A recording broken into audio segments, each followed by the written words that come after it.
ఏదో తినేస్తూ ఉండేవారు. ఒకసారి అన్నంలో శిష్యుడికి ఆవదం పోశారు. పోస్తే ఒక శిష్యుడు, ఏమిటి స్వామి ఆవదం పోశారు? ఆవదం ఎవరైనా తీసుకుంటారా? భోజనం చేస్తున్నప్పుడు చేతులు ఆవదం పోస్తారా? నెయ్యి పోస్తారు, కానీ కమ్మని నెయ్యి పోస్తే కలుపుకొని తింటే కమ్మగా ఉంటుంది. ఆవదం పోస్తే చిచ్చి తినగలమా? తినగలమా? చిన్నప్పుడు ఎప్పుడో పిల్లలకి కొంచెం ఫ్రీ మోషన్ అవ్వాలని చక్కగా కాలంలో పడుకోబెట్టి ఇంత ఉగ్గు గిన్నెతోటి ఆవదం చాలా భయంకరంగా చేదుగా ఉంటుంది కాబట్టి వాడికి నా పిల్లవాడిని కాళ్ళు చేతులు పట్టుకుని వాడి నోట్లో కొంతమంది నోరు తెరిస్తే అలా పోస్తే వాడు ఉమ్మేస్తూ ఉంటే ముయ్ ముయ్ అని గట్టిగా ఉంటే వాడు మింగేవాడు.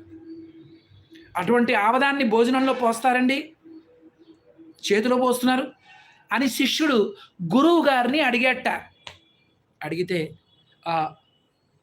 సరే సరే ఓకే, ఆ కంచం తీసేయండి, చీకటిసుకొని అన్నాను శుభ్రంగా, వీరికి శుభ్రంగా పెట్టండి, భోజనం పెట్టండి, కొంచెం పప్పు వేయండి, ఆ కమ్మని నెయ్యి వేయండి, కొంచెం ఆవకాయ వేయండి, ఆ 2 కూరలు శుభ్రంగా వేయండి, 4 పచ్చళ్ళు వేయండి, ఆ గడ్డ పెరుగు శుభ్రంగా వేయండి, శుభ్రంగా నాన్న ఇంకేమైనా పెట్టమంటావా?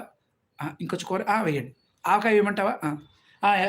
ఏమో వేయండి, ఎవరున్నారు ఇక్కడ? అప్పడాలు, ఒడియాలు కావాలా నాన్న? ఒడియాలు ఓకే. శుభ్రంగా తిన్నాడు.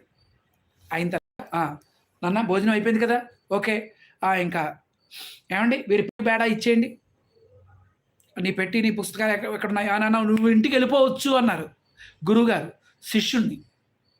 అదేంటండి అంటే, నాయన ఇన్నాళ్ళు ఇన్ని రోజులు నీకు ఆవదం పోసాం, అయినా తినేసేవాడివి, ఈరోజు నీకు ఇది ఆవదం అని తెలిసింది అంటే నీకు చదువు మీద దృష్టి పోయింది. ఇన్నాళ్ళు కూడా తినేవాడివి, అప్పుడు ఆవదం పోస్తున్నప్పుడు కూడా మనసులో ఆ మంత్రాలను స్మరించుకుంటూ ఉండేవాడివి, గురువుగారు చెప్పిన పాఠాలను స్మరించుకుంటూ టకటకం తినేసేవాడివి, ఇప్పుడు నీకు ఆ దృష్టి పోయింది. ఇది ఆవదం, ఇది పచ్చడి, ఇది ఆవకాయ, ఇది వంకాయ, ఇది టెంకాయ, కొబ్బరికాయ పచ్చడి, ఇవన్నీ తెలిసాయి నీకు. కాబట్టి ఇంక నీకు ఎప్పుడైతే తిండి మీద దృష్టి వెళ్ళిందో నీకు చదువు మీద ఇంక దృష్టి రాదు నాన్న, కాబట్టి